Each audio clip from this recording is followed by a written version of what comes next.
बताओ, इतना इतना बिल बकाया है, आप लोग जमा क्यों नहीं करते हो? ये बतावा बिजली का भाव देवो करना कि आज वो बिल ही ले आया है। अरे मीटर क्या वैसे ही लगा हुआ है? कैसे लगा तो कहाँ गए नेहमा का मालिक तो है, ये बिल जमा करे वाले देखा वाले आवती तो वही घर कहा मादर तो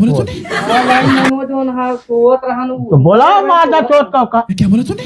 बोला कहाँ गा है वो साहेब हाँ ढंग से बोला ढंग से नहीं अब वही काट गई है तो उनका हम सही कह दिए भाई साहेब आया साहेब काका, पहले आया मेरी तो बात सुनो। देखा तो चाहिए कि ना चाहिए। अरे काका मेरी बात सुनो।